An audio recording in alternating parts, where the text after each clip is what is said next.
Dungeon Let's Doomhands. talk Let's lore. talk lore. The A podcast. podcast. Welcome back. We are up. There's the I said I was going to stop doing it. I am Spencer Krause. This is Christian Alt. Where there he is, and we are back. We're going to talk about role playing. We're going to continue our discussion about sort of proactive role playing, and we're going to give you some examples, which should be quite hilarious because we have But nothing really set up, right? but before we get started, remember, roll high and subscribe. Right. Roll high and subscribe. Hit that button. This is going to be hilarious. Chris, why don't Okay. you DM? So in our last chat, we talked about a little about how to bring roleplay into combat. So we're gonna do a little scenario of Spencer is gonna be. Who do you want to be? I'll just play Drake. You'll play Drake? I'll play Okay. Drake. Drake is fighting a dragon. Yep. So Drake is you just snuck into a room. Drake is a barbarian, and he snuck into a room. He is chaotic good, and he snuck into a room. Continue. So you'd have the normal interactions. Drake does what Drake normally does. He sneaks a little too close and pokes the bear, and a fight breaks out.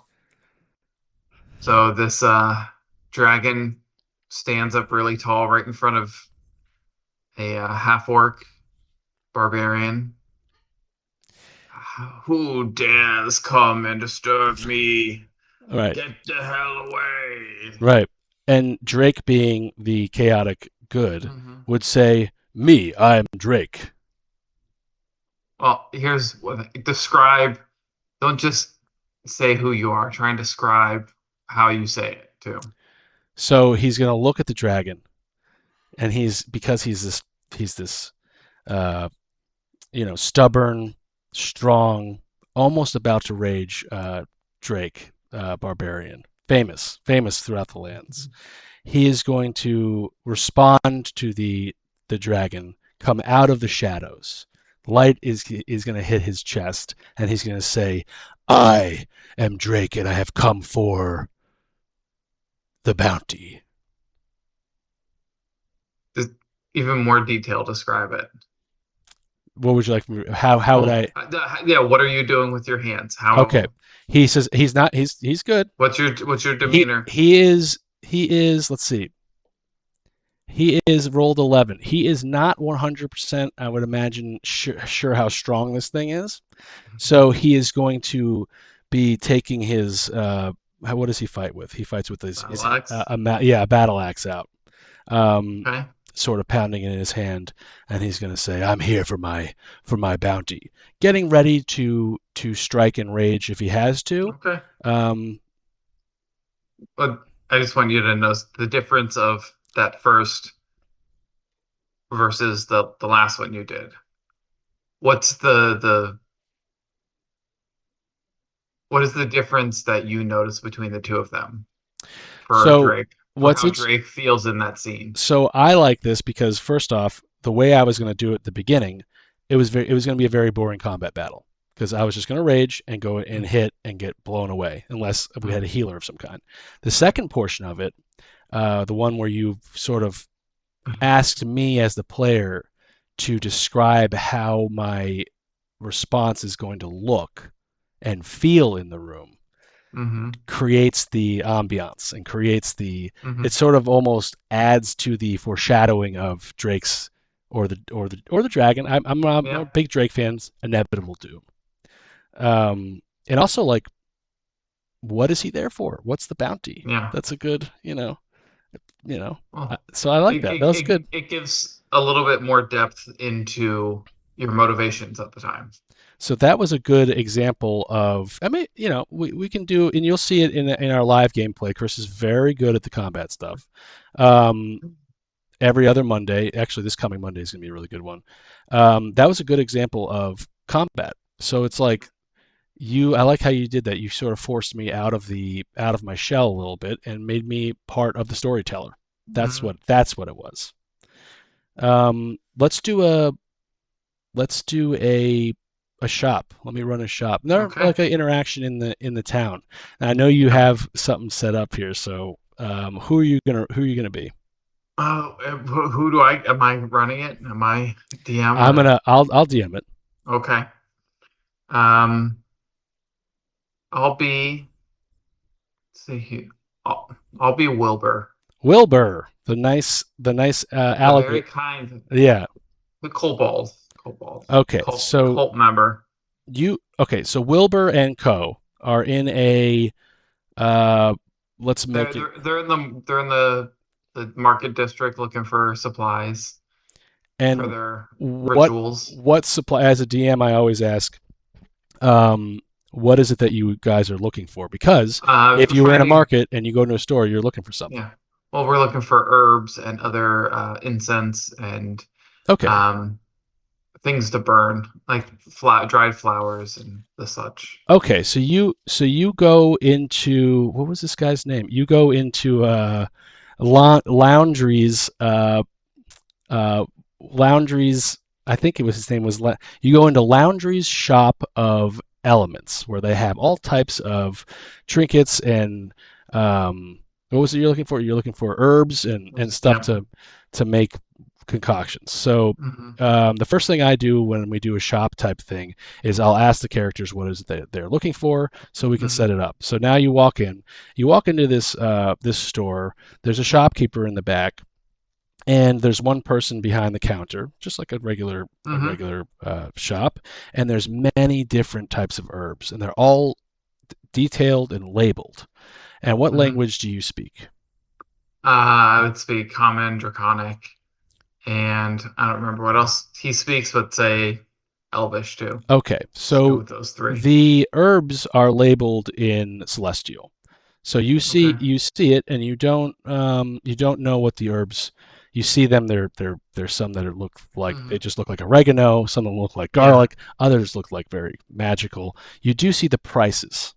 hmm So, Wilbur will look around at all the herbs and go and start looking like he's reading the labels and sort of just keeping like somewhat of an idea of what he's looking at, and then just go around taking his long time to sniff and figure out if he can recognize anything. Your Trying to like play off that he knows what he's doing before finally going and your passive ah, perception allows you to see that the store is somewhat yeah, empty, and as yeah. you're perusing, um, the shopkeep comes over and he says, "Hello, good day. Can I help you find something, Oh, lad?"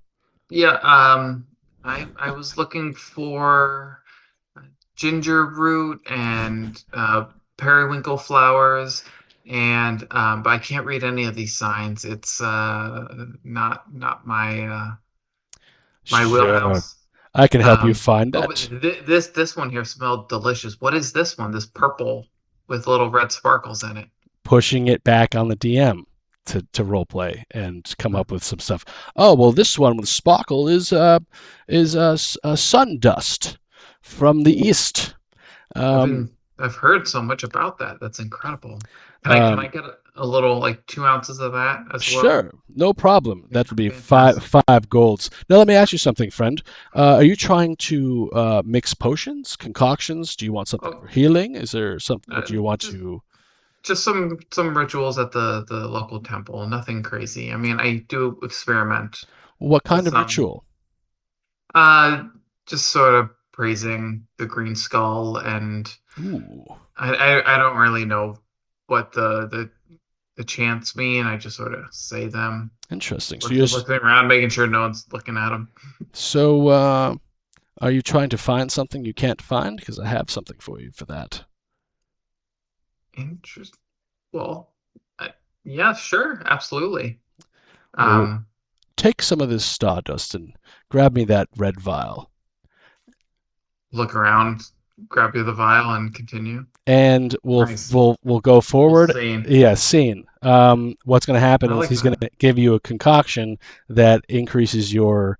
Um, you'll know the direction of what you're looking for.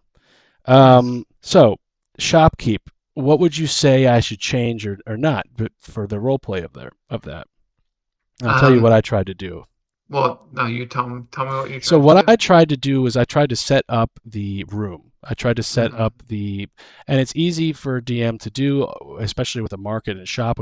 Again, we've spoken about this in other Let's Talk Lore episodes where the shop and setting it up and role playing it as a DM. Just think about your neighborhood shops that you go into. Like sometimes Hmm. a huge store with armor and stuff, you're probably not going to find a manager.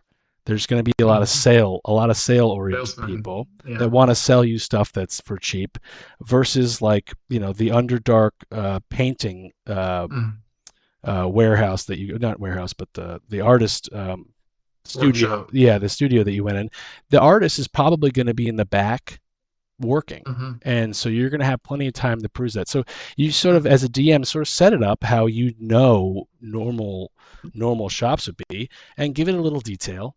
Well, Um, some advice you gave me when I was um, prepping for last week is the senses. When you're describing that room, give the senses of right. you see this, you smell this, you hear this, because it's each one of those is a thread that a player can grab and pull. I'm going to use that in the very next puzzle one that we do. That's hilarious. And one of the other things I tried to do in this short little thing that we just did for the role playing in a shop Hmm. was, I don't you I could, and typically what I sometimes do in dungeons is I ask you what you see. Hmm. I'm not 100% sure if I did that in this one, but it's your shop, so you don't want to necessarily let the players say, "Oh, well, I see half off." Half off. Yeah. You There's could. these, They could be cursed. and then what you can do is, oh, those were last week. Sorry. Yeah, yeah. No, say sorry. I forgot to take the sign back if it's been so busy. Yeah, celestial. It's a celestial thing. But yeah, role But playing. Yeah, I like your role playing innocent people versus a chaotic is like, you're like with Wilbur, you're like, oh hey, versus Lone Star, so where you're so like, no, get out of here. go It's fuck hilarious. yourself. Yeah, exactly. It's hilarious. Um, and I feel like sort of setting up. So the shop was sort of like an example of. I don't know if it was a good example, but just an example of how the scene can sort of help you and the players role play if you set it up Hmm. correctly and make them feel comfortable, because players are going to know what it's like to be in a shop. So if you set it up like it's a normal shop, then perhaps their real life interactive actual role play will sort of lend itself into the game, I guess, if that makes sense. And something else that I loved was asking, "What are you here for? Oh yeah. What's your purpose here?" Well, yeah. I mean, Because think. then, yeah, it's not you just go into a shop and it's like, all right, what are you doing? What am I Right, doing? right. It gives purpose to the In the interaction. real world, Hmm. when someone calls me or walks into my shop, the first thing I do is say, "Hello, how can I help you?" Hmm. And that's probably what I would imagine that this shop, what we just did, was in a town, a lively town Hmm. of humans, let's say, that the guy actually wants to make money. Now, if you're in the Mm. Underdark, maybe they're weird down there. Maybe the shop is, Maybe they like to watch as yeah, you hopelessly sh- look through things. maybe this shop is full of items that they stole from people that came to their shop. And this is endless cycle of non-shopping. Let's do a quick puzzle, Okay. and you do the DM, and I'm gonna be my guy Drake again, and do the senses and stuff for Okay. to show how the senses can Mm. um, sort of broaden the proactive So roleplay experience. you finally make your way down the well that you've been searching for 2 months. The little toy that you've been chasing, you believe, is finally down here at the bottom of this pit. You descend the rope, your feet touch the wet ground, water slowly creeping between your toes. You could feel the moisture in the air, the humidity. You look up and you see some slime on the ceiling. And as you start to walk, it drips down. makes this really disgusting sound as it separates from the ceiling and plops right on the ground in front of you as you walk. You continue through this tunnel just tall enough so that you can duck your head and still make it through, occasionally getting a little streak of slime on the top of your bald head. You come out into a slightly larger room and see 3 pegs in front of you on a table and a number and 4 different sized rings stacked around the left column on the table. Is You there? see these symbols on the wall of those same 4 objects on the Mm. column to the right. So does the wall look like it's a puzzle? It's like it. So does the wall look like it's a door? Do the trinkets or the pegs or whatever on the table? Do they No. look like they? Is there something on the wall? Can I go over to the wall and touch it? So And yeah, when I you see this table in the center of the room. You go touch the wall. It feels like a nice hard stone wall, but you can see clearly the paint for these 3 pegs on the wall that mirror the pegs on the table. are the And pegs the in? only difference is the stacked discs around one column versus the other.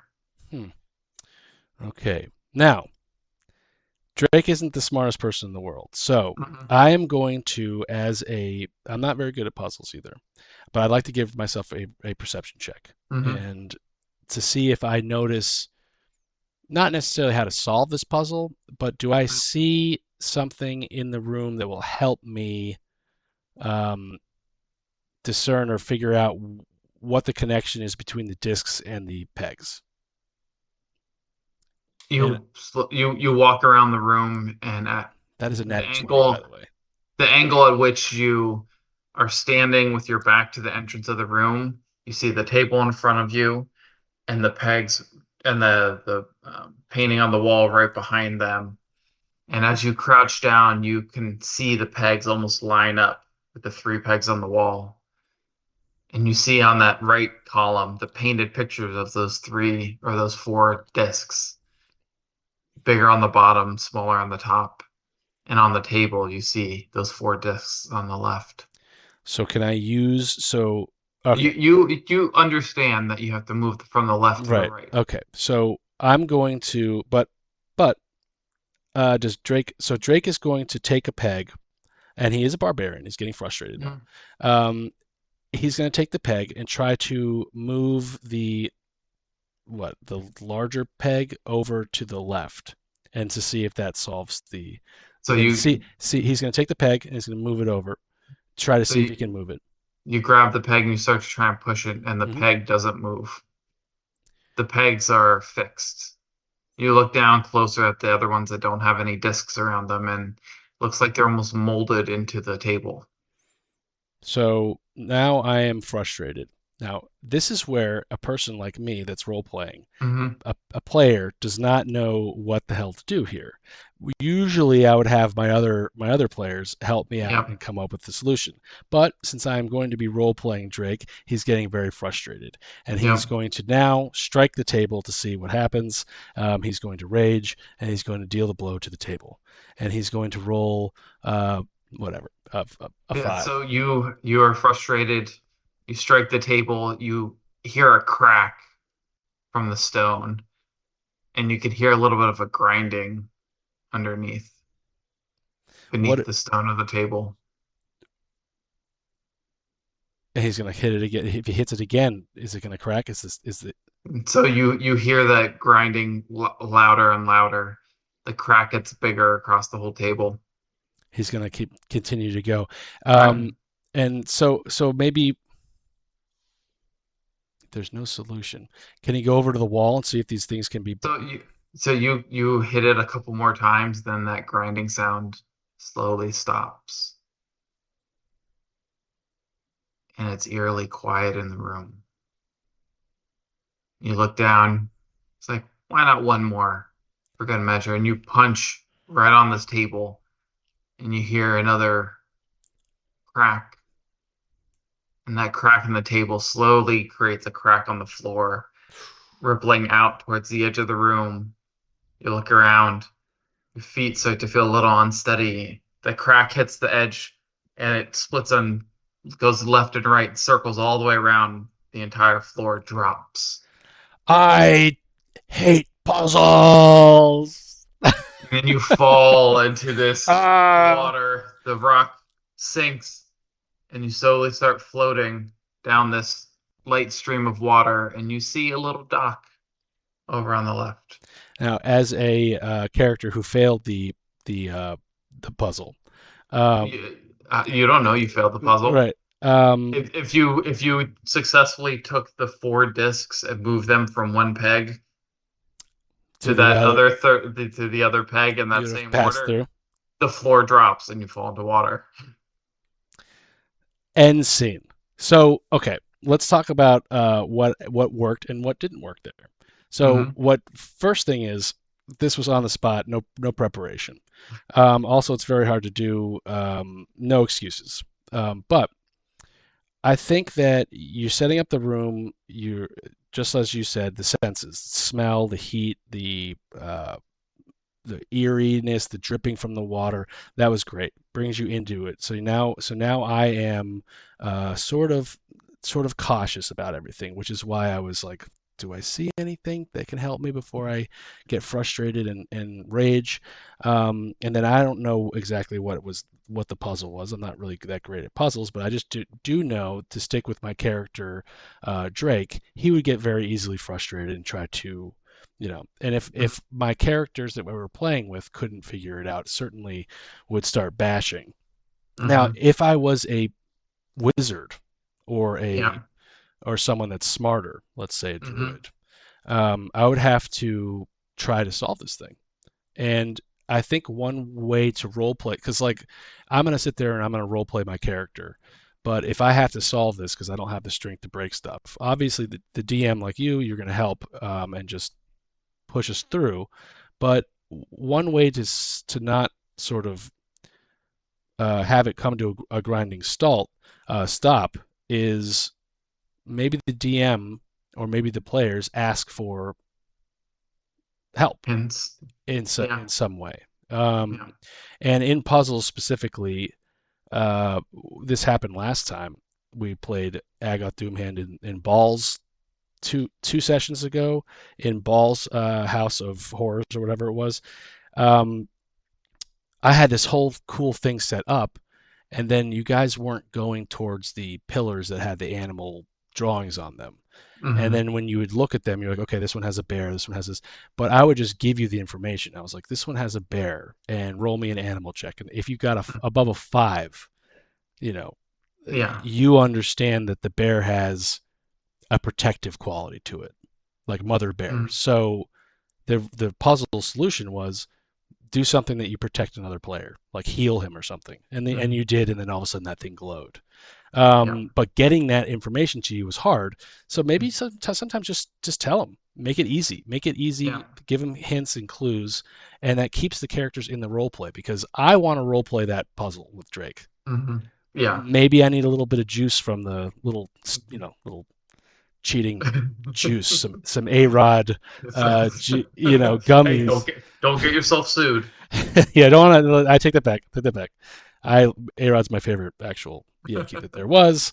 There won't ever be one quite like him. But so I mean, I think that those like just 3 examples of. I know the puzzle one got a little bit slow, but those are just different examples of how to do it. It was great. It was a great example of sometimes it does get slow and it's still hard to role play, but when you bring your character out in those situations, you find solutions for whatever you want. Like you as a player were stumped for what to do. Oh yeah. You're like, all right, now I personally don't know what to do, but what would Drake do here if he's in this room and he's frustrated? Just like you said, he's going to start trying to smash things. Right. And that's where the communication comes back and forth. I'm like, for me as the DM, you're just going to start smashing this table. The goal is for you to get through this obstacle in some way. It doesn't have to be the way I have envisioned it perfectly in my mind, because that doesn't matter. It matters if there's an obstacle and you guys have to do something to get through this obstacle to get to the next place. Right. And But if you're role playing of like I'm gonna get angry and start beating the crap out of everything, then I'm like, all right, there's a solution. yeah, and I think that a good thing, going back to what we said earlier, chaotic good. He is going to be very chaotic in his solution. So it doesn't necessarily, if he was a, let's just say a good order, he'd sit there and try to figure the thing out, and I'd be asking you for clues to try to, but chaotic, he might, it's not an excuse to not know how to do something, but it's the character. And like, Yeah. I know that playing with my players, they're going to know because I role play my Drake that I'm gonna get frustrated. I'm ready, and like Matt is always gonna be like, or Aaron's gonna be like, all right, you know what, Spence, have at it. Let's go. Well, that's where all of my characters came in. My characters were there solely for the point of reining Drake in. Like, no, no, Drake, I know what you're gonna do. Please don't murder everyone in this Yeah, tavern. We need to talk to them, get information. Hulk smash. That's Yes. your. And then one last thing about the role playing. I mean, I think that you said goal. There is a specific goal for the encounters, and role playing again is one of the to me it's one of the harder things to get everyone to do it at the same time. It doesn't have to happen at Mhm. the same time, but you have a goal, and that goal is to run that puzzle well, and have the person get through it. So Mhm. if I letting things happen and running it in that way that you did sort of keeps me in character because you can see as I got stumped, I'm coming out of character. Mhm. So the DM needs to notice those actions in the game and sort of put it back Yeah. together. Those are the moments where you could see, oh yeah, you notice that Drake is getting frustrated. So, Aaron, if you notice that Drake is getting frustrated, and as he's punching this, you can see this starting to happen. Oh yeah. Create Um, those opportunities for another player to interact with you and start bringing out. It's like, oh, don't get so angry there, my friend. or you could. What you're doing is working, but let's. I think we can get through this somehow. I think that like, and also if they're really really stumped, just just jump past the puzzle and say, you know what, as you hit the table as you did, you crack the room and or whatever. Mm, You could also, if people are really getting frustrated with it, just change the thing and bring something in from a character's mm, backstory. The Ware Farm puzzle. I was like, you know what? I guess they're getting the key ready to go through, but do they know that there's a dungeon underneath? Do they? So One I'm of the so many I times that we solved the puzzle without knowing that the puzzle existed. yeah, I wanted to make sure that the characters knew that there was more there and it was Mm, in the ground. And so what I did was I put the ship, the ship's staff coming out of the ground, and I put on that staff on that the mess. Yeah. your character backstories, Arena's family logo on it, Hmm. which was hilarious, and that sort This of is great. created some incentive to Mm-hmm. continue to go. Mm-hmm. But yeah, role playing. I mean, I guess it's not. Those are three good examples, I think, of how you I do think it. I think the biggest hesitation for people role playing or getting or being more open to it is just being comfortable around the people you're playing with. Like it doesn't matter if you look like a fool or you screw something up. I've bombed plenty of campaigns in my day from RPing something stupid that my character would do and just completely wrong words to the wrong person. Random things happen, but It's funny that you how many random things happen in a game of D&D anyway? it's funny that you said the word goal because the proactive book, the Game Master's book, talks about the goals. So every encounter, there's a goal. Hmm. Every NPC that you're running has a specific goal. Whether he's getting up in the day and going to do his work and come home to feed his family, or he's trying to sell something, or the guards are trying to protect this, if you have your goals written out for the possible interactions that you've set up, that will help bring out the role play, because these guys are looking for this, and if you have that, then now you're going to hide it, or you're going to offer it up. Like, is it good? Yeah. You know, it's an interesting thing to do when you're playing, is to try to manipulate the role playing. And you know what? I'm going to try to do that more when I DM. See where that goes. And Nice. you know, Well, one other little role play tip. If you think about how you walk through the day, you always have something on your mind. There's something there in the back of your mind that's distracting you, that you're thinking about when you're walking on the street, or you're doing something else. So think about what your character would be lost in. Like, for a character that I'm building now, it's a artificer, focuses on a study, so she's going to be lost in the plans, the blueprints, the ideas that she has. So her interactions are going to bring that constant attraction or that constant distraction into all of her interactions. yeah, I mean, for sure, and I love that. I think that's a good stopping point. I feel like, Yeah.